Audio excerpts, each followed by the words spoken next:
Hi there, this is Dennis Velco with OutBüro Voices. Thank you so much for tuning in to yet another lively and interesting conversation with LGBTQ entrepreneurs, professionals, and community leaders from around the world.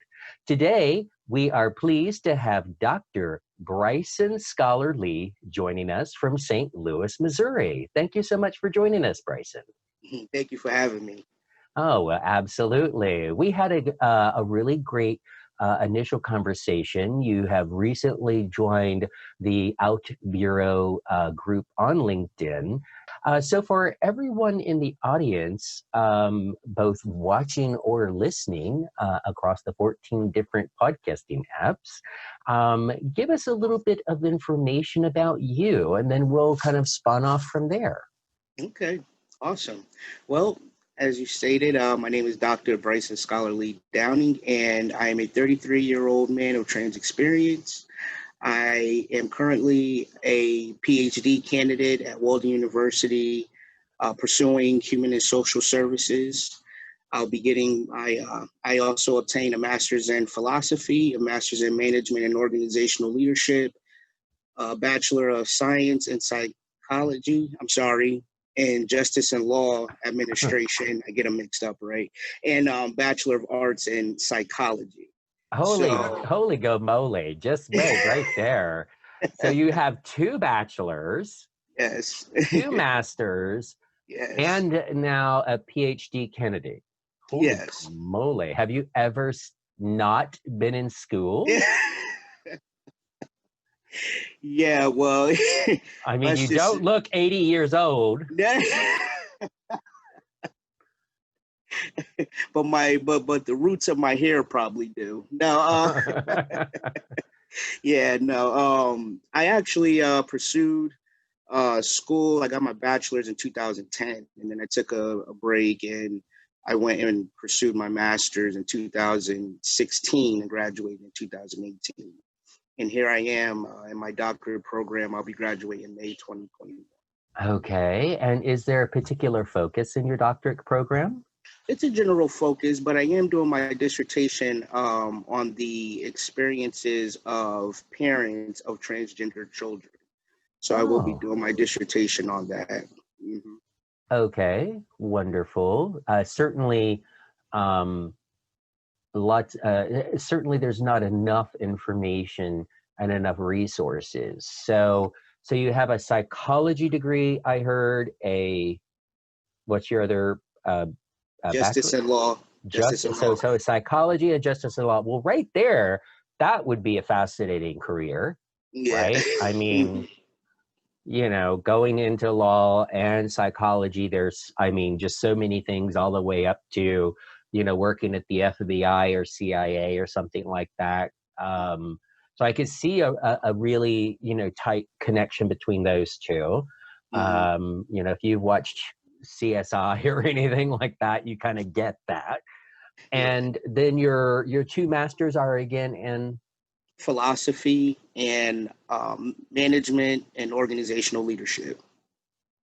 Okay, so organizational leadership, I could definitely see how that fits with the other 2. And philosophy, that's an interesting one to kind of toss in the mix. Why that?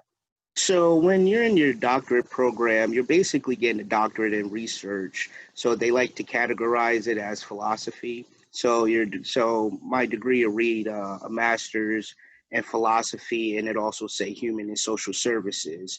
So it's just to state that I have a certain level of research accumulated under my educational background. Oh, okay. Yeah, that makes sense. That makes sense. Yeah. So when taking all these courses and looking at this degree path, was that something that you kind of set out to, that, you know, that you knew? Some people, you know, they'll go into a college, you know, like I have a nephew right now in college. He knows exactly what he wants to do. He's been on this path for a long time. And so he has a clear path literally to his doctorates, schools he's wanting to go to, and etc. Was that for you? Was that your path, or was it, you know, more of a kind of opportunistic and kind of learning as you go, which is totally cool as well? I think that's actually very valuable. Yeah, no, I think that's a great question. I always like to share my experience with education. I was always raised in, I come from a highly educated background, a familial background. You But mean your um, parents? yeah, my parents, my grandparents, aunts, we're very highly educated. And but my educational journey was always trying because I was diagnosed with a learning disability when I was in middle school. And I always had a challenge of, just learning and comprehending information. So it always took me a lot to memorize things and, stuff of that nature. I wasn't a great tester because my SATs, I used to play basketball, and I would get all these, what they call it, recruitment letters, and then I would have to take the SAT, and my SAT scores were terrible. I wasn't a great big tester. So my college coach gave me an opportunity to complete a summer program to get into undergrad. And I was great at that. I was always a great student, but a test taker, I just was not. And then I finally, I graduated with my psychology degree and my BS degree and my BS degree. I'm sorry. No worries. But but so I had hopes on going to get my master's, but my GPA wasn't of what they required. When you read the requirements like 3.5 and all this stuff, and I had a 2.05 in undergrad. Mm. So yeah, I graduated with a 2.05, and I just wasn't empowered to pursue because I would read the requirements and I audibly would tell myself no. And as time grew on or moved forward, my mother had decided she wanted to go to school and got her bachelor's.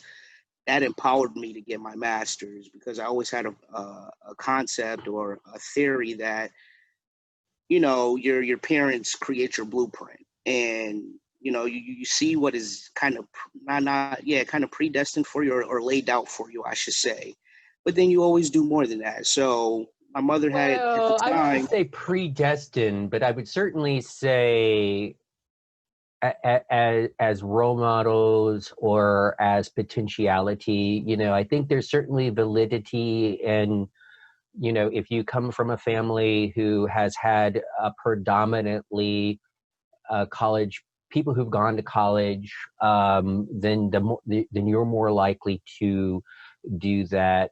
But not, but you also have breaks. Like I was the first one in my family to go to college, Yeah, and my parents did not do that, didn't have that opportunity, wasn't part of their background. And I'm the youngest of three kids, and both of my sisters went into more practical, um, uh, learn on the job and or short-term vocational style training. And there's so many different experiences out there. I like to say it certainly though helps set you on it. For example, where I mentioned my nephew's in college. I mean, he's going for a doctorate, but a doctor as mm, well in sports medicine. And he was, what is it? Not the valedictorian, but the one right under it. And it was a fraction of a point. Well, that's because in my family, my parents really didn't push education, and basically we existed. I mean, mm. you're there. Oh, it was. I could do chats about that, but this isn't Yeah. me in therapy. Um, but my sister, Buddha, Thor, and God love her, she really pushed my nephew on education. I mean, not like insanely. He did have a life. He was involved in sports. That's why he's going into sports medicine. He's blending two of his loves. But but he's a voracious reader. And if it weren't for my sister setting the school as a priority, even though it wasn't her past, he wouldn't be where he is today. But still, that as a young person, he still has his own choices to make. And so anywho, I just wanted to kind of like flesh that out a little bit, your statement. I agree with it, but there's, I personally don't feel that anyone is predestined to anything, because you can always, rise above and have a different life than from which you came. No, So absolutely. And I stand corrected. I was a wrong choice of words. More no, so no, like a no worries. blueprint, you I know. thought it was. It's to me. That's what I love about these conversations. Yeah. Is it really is an opportunity for us to, to chat. Not, and I, that's also sometimes things happen in my view of the world. Things happen for a reason, and I think it's important for people to hear those different messages. So yeah, no reason to apologize. It's just called Oh, conversation. yeah. No. It was just a wrong choice of words that I had used. But basically, what I'm saying is that there is a blueprint, and I truly believe that when your parents achieve a certain level, it lays down a foundation. There's a foundation that you stand on, but necessarily don't have to follow that path. It's a layout. It's like a Right. geographical map. You see how to get to different places, but you take your own route.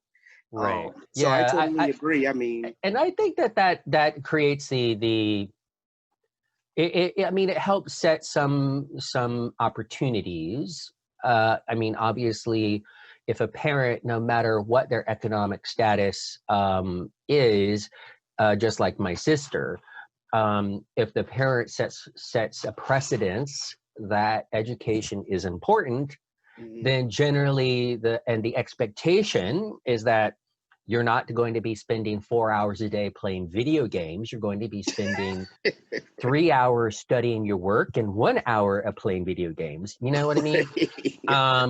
And if the parents, because I'm also a parent, so I can understand Mhm. this, and I do have to hand it to my ex. He is also a prolific reader, although mostly fictional, and which is okay. But so he's a very good parent when it comes to that. He's all into the school. He's kind of like my sister is when it Mhm. comes to that kind of stuff. So Nice. anywho, yeah, and I'm more I do my thing, and I'm treading ground where no family member has ever gone before. Doo, doo, Right. doo. Um, I kept hearing the Star Trek music. like Dennis is going where no family member has gone before. So at any rate, so where what is your goal? Your PhD candidate. Now, how much longer do you have in that before you achieve that? So I actually have two more courses left after this module, which will be done in November, Hmm. and I'll be starting my dissertation in February. So, Oh, and I'm okay. actually um, I actually started kind of my dissertation a little bit as far as my participants, looking for people to participate in my study, just joining support groups and seeing if people will be interested. So that way I already have my subjects in line when it's ready to do my study. Gotcha. Have you reached out to share? She didn't answer my call. Oh, dang it. Prima I know. donna. And that's She's nice. probably busy. That or, Buddha lover, her hearing aid at her Yeah. age. Probably didn't hear the phone. All that loud music which she's around. But I mean, obviously, I'm sure you're tuned in to different organizations to reach out to try to, get parents, P flag. Um, Yeah. how Hmm. how have you been with that statement? How have you been finding your dissertation participants, and what else do you need? Yeah. So I'm part of the WPAH, I'm sorry. That's the World Professional Association of Transgender Health Organization. So I'm Oh, a member of that organization. And I just got affiliated with a P flag organization out here in St. Louis. So it's minute, it's small. So we'll see where that goes. But for right now, majority has been just joining support groups on Facebook. Actually, just Hmm. networking with the parents and those support groups. Oh, okay. Mhm. Well, I definitely recommend reaching out to the national PFLAG, and Oh, perhaps they would be open to putting an announcement in one of their email blasts okay. that would, make parents aware. Um, and very, very cool, very cool. So, talk to me a little bit about the goals of your dissertation. Well, my goals, I've my overall goals always are intertwined with things that I do, which is to educate, elevate, empower, and help people evolve. So the goal of my dissertation is just to do that, is to bring a different lens. Being a man of trans experience and being part of the transgender community, I feel there's not a lot of services for parents of transgender children, Hmm. and there's barely services for us. I Yeah. mean, we're out Right. here fighting for healthcare. Okay, so, um, but yeah, so my purpose is to bring a different lens to see the view of the parent of a transgender children, to see what emotions they go through, anger, resentment, maybe hate, humiliation, whatever that is, and to see why they have these emotions and how it's Hmm. affecting their child at the same time, these emotions, or how they handle the transition. Because we choose to transition, but then we sometimes, us being of trans experience, don't realize how our transition is also forcing others to transition Mm. with us. My mother has to now say she has two sons instead of a son and a daughter, and my grandmother has to now say, oh, it's not Brittany anymore, it's Bryson. And they have to explain things that they might not have a solid understanding of. So Hmm. it causes for them to have to transition without any control, and they feel some kind of way about that, or they might feel angered, or, and I'm just throwing this out there, they might feel a grief of loss, right? Now their daughter is now son, or and they're grieving that daughter.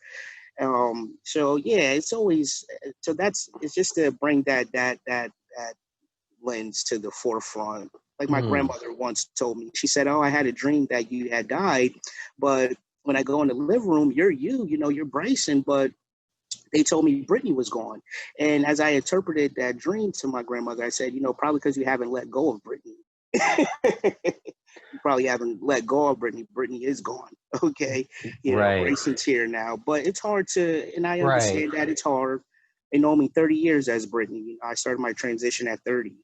And I've always had my feelings of wanting to be male, and remember as young as maybe 5 or 4, praying and wishing I was male, and actually having a dream of it and waking up so depressed because that wasn't my, my dream wasn't my reality. Okay. And so, yeah, So, is there, in kind of choosing your dissertation, I kind of would imagine that it's a lot like in choosing a business in a way, because you're wanting to do something that there's not enough of, or something that's never been done before, so that you're creating something new and unique, or adding value, right? right. We're not going to do a PhD PhD dissertation on how to make a donut, right? There's lots of information out there on how to make a donut. So I'm just like giving the simplest example so that people get it. Mhm, And so, and in choosing, obviously there's a personal connection. mhm, Um, and that in itself, is kind of the driver. Um, but have you done any, Google searching, Amazon sleuthing, and so forth? Are there any literature, books, or any kind of resources right now out there for the parent, or is this kind of completely new territory? Is it kind of an underserved territory where you're looking to add another layer of richness? Yeah, to add another layer of richness. Absolutely. There's research out there is very minimal. Okay. And there's a lot of gaps in the literature. Mm. So either the research is limited because only a certain population, like Caucasian parents, and are mostly the participants. So it leaves a limitation to not be relatable for all general populations, such as Blacks, Latin and other minority populations of parents to transgender children. So Hmm. in my dissertation, I wanted to be very culturally diverse, and I choose parents who bring that: married parents, parents who aren't married, parents who are of a minority population, because there's a different lens to each. Even though we're all parents of transgender children, you still Oh have your yeah. cultural biases or cultural practices that kind of, conflict or come in between, or might seem as a barrier to you acknowledging or accepting your child for who they are. Right. So Well, I can totally see the validity in that statement. yeah. I mean, just when you even look at, just again, taking, the African American, you know, gay experience Yeah. and dealing with family, that's why there's such the huge amount of, down low, Yeah. and then the Latino, and depending also on some of them, on some experiences, on where they grew up or how long they've been in, the location that they're at. I mean, very big in Latino culture to have the machismo, married guy with kids, but he has his boyfriends on the side, and so long as he's the top, he doesn't consider himself gay, right? But and that Yeah. so it's cultural, it's religious, Hmm. um and yeah, so very, very interesting, very interesting. Well, and mhm. and so, so your goals there is, so if you're going to be starting your dissertation in February, how long is that process? Is that like a 3 month, 6 month, a year?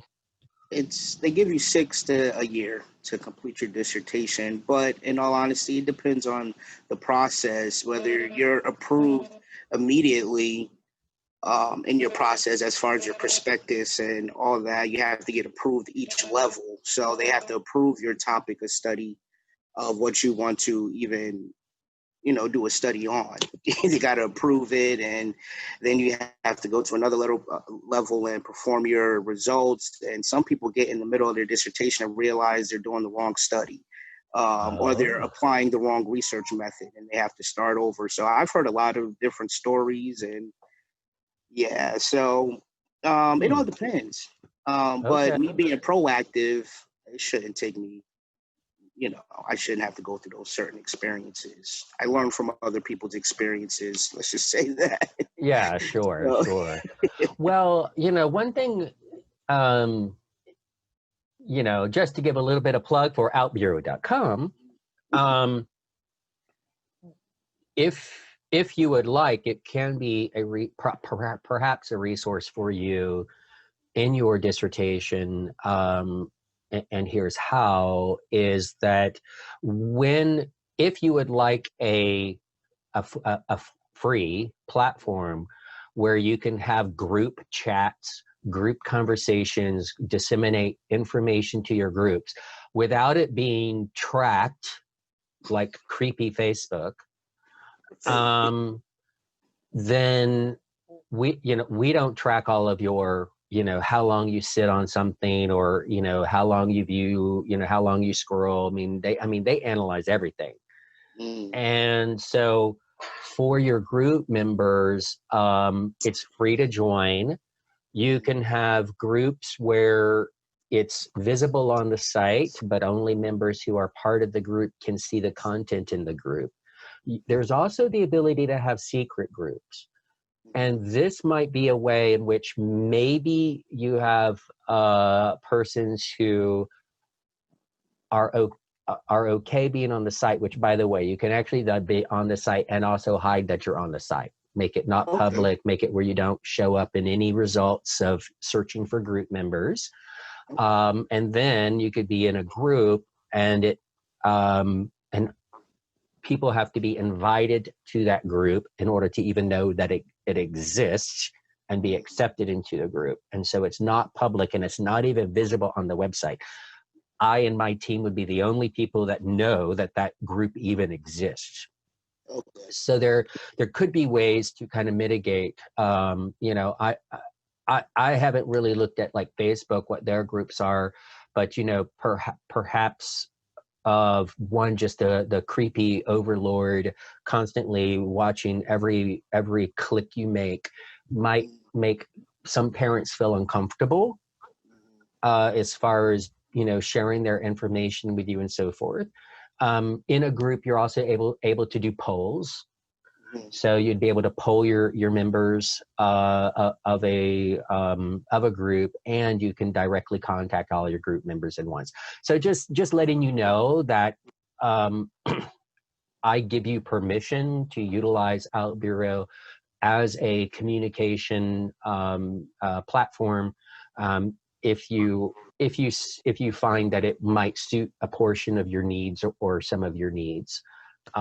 Because it's very interesting, is I know it's part of the rules, is through the course of the 12 and a half years now on LinkedIn with the group there, which groups there suck, let me tell you. I have such little ability, it's unbelievable. But through the years, I've had a couple times a year, I'll have someone in a Ph.D. Process, and they'll actually contact me as the group owner and ask permission to post their study to request people to join. Does that make sense? Yes, that's what I did. Apparently, that's a requirement that you just can't post it anywhere.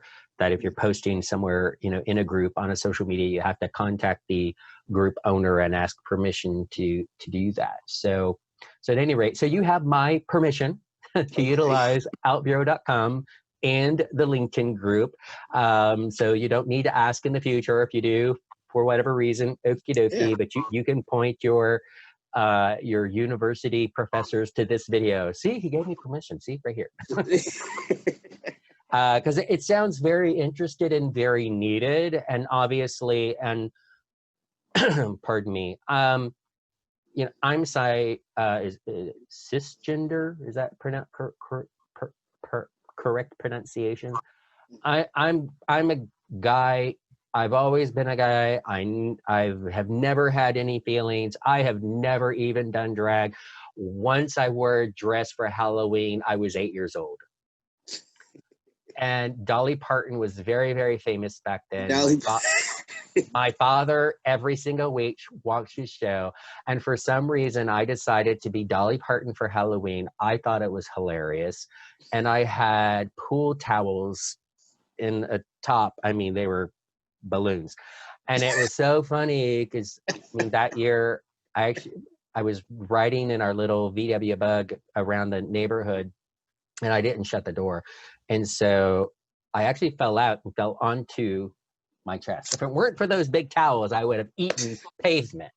Oh, geez. But, you know, I'm just saying that I've never have had any inclination, any desire, any identity toward, again, even as a gay man, like wearing a dress for fun.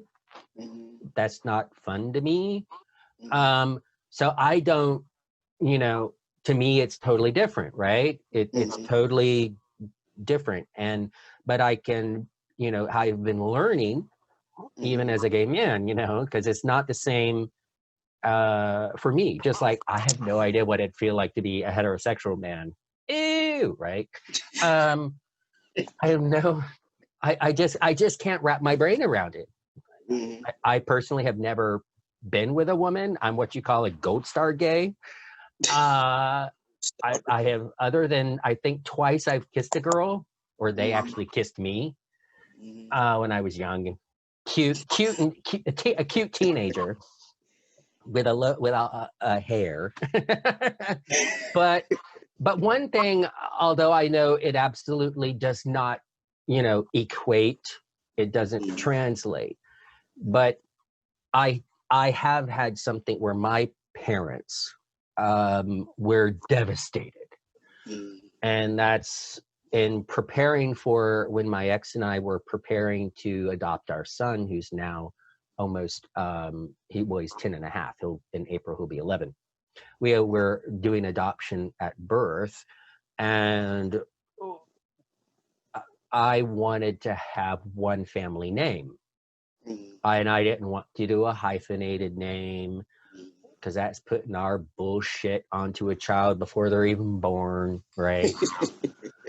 And because then what if he finds another person to marry in the future and they have a hyphenated name? Then what do they do, right?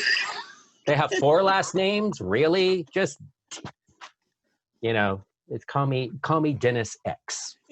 I'll go with X. Now, if I could just have some of those superpowers, that would be awesome. If aliens could zap me with, healing powers and flying powers and rays out of my eyes, I would be. But so Velco is my ex's family name. And we chose that because there's only 7 men in the entire world with that last name, and 3 of them are us. So it's a very small family, and he has one male cousin who finally had a baby. So we were looking at that name basically possibly vanishing. And I liked I'm the only one in the world with my name. And, that was attractive. I liked that. My birth last name was fairly common, and which is now my middle name. And, but boy, see, I knew you don't ask your parents as a man, you don't ask your parents permission to change your name. And I knew that. So I changed my last name. We weren't legally married, but we were preparing for it. And for me, again, it was just all about preparing for my son. If you're in the midst of going to an emergency room with a toddler, you don't want to say, I don't know. I was just thinking about all the practicalities of it. And again, the rarity. And my ex was fine taking my birth last name. He was completely fine with it. But again, looking at all of it. So at any rate, so then when we went through the whole process of, choosing our son's name, it's also, his first name is very, very rare as well. There's like 2 or 3 other boys in the entire world with his first name. So now he's got a truly rare name. So that was the whole thing, right?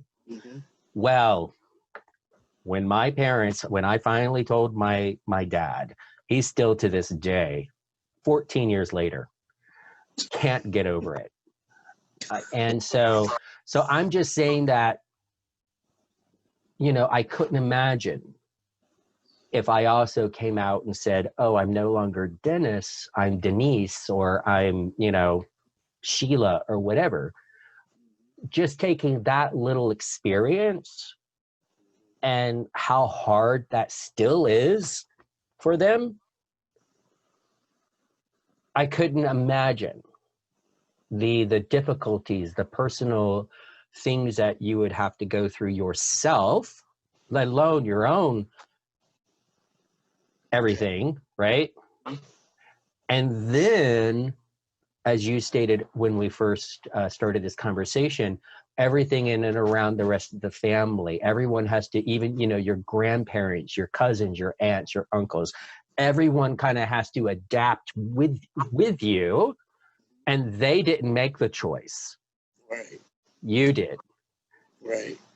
And that has got to be truly difficult. So I think just based on my very, very small example of trying to pull something from my life to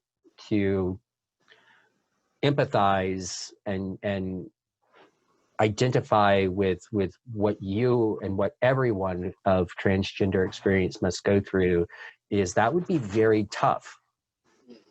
Very tough. So I absolutely applaud you, and I think it's wonderful that you're thinking about the others. And I totally agree. I always feel the concept. I always say, united we truly do stand strong, because divided we fall short. In our reflections of, my interpretation of the rainbow flag is the fact that we all bring a different color to the table, and within our uniqueness, it still pops, right? You still see your red, you still see your yellow, you still see your blue, because that is you. So to want to do everything by yourself and on your own only makes it complicated, when you could come together and make a beautiful blend, So I truly believe in, just coming absolutely. together, building our resources, because we're stronger together. We make more of a statement compared to society, or being raised in a society that divides you all the time, whether they're throwing you under this label, this category, this ethnicity, or whatever. They're constantly dividing you and watering down your authenticity. So you're constantly trying to figure out who you are, or you identify with this group, but you also identify here. And it's just like, just come together, bring all of you to the table, and just let yourself shine. Don't be intimidated by what you can't do that somebody else can do. No, you utilize that strength, because that's shared leadership, right? Well, so interesting. Well, I look forward to seeing your work as you get it done. Mm-hmm. I'm sure after this, you already know that this could, I'm sure, become a book. Yeah.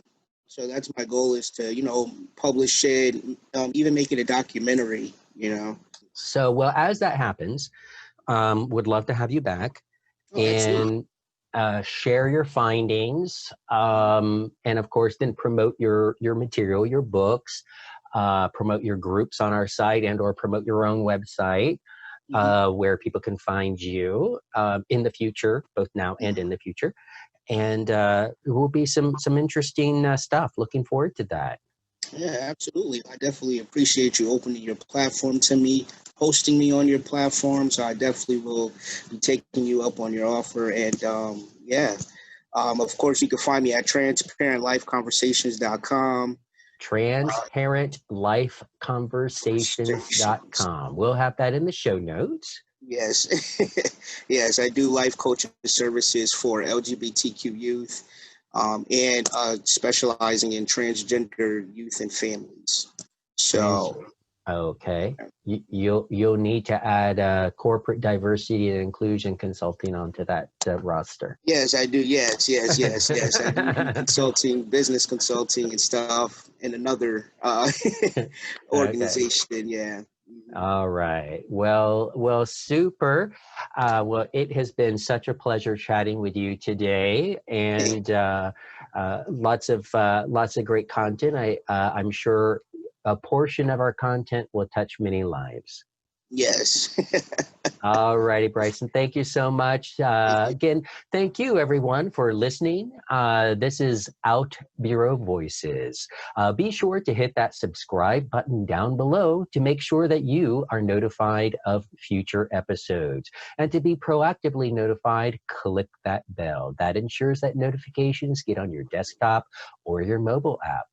Now, if this has been a little long, or you just would like to perhaps listen to these conversations while walking your dog, lying on the beach, or doing your cardio, or perhaps your commute to work, be sure to check us out on the over 14 podcasting apps such as Apple Podcasts, Spotify, Stitcher, iHeartRadio, and about 10 more.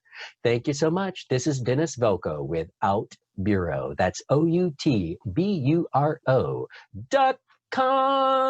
Bye-bye.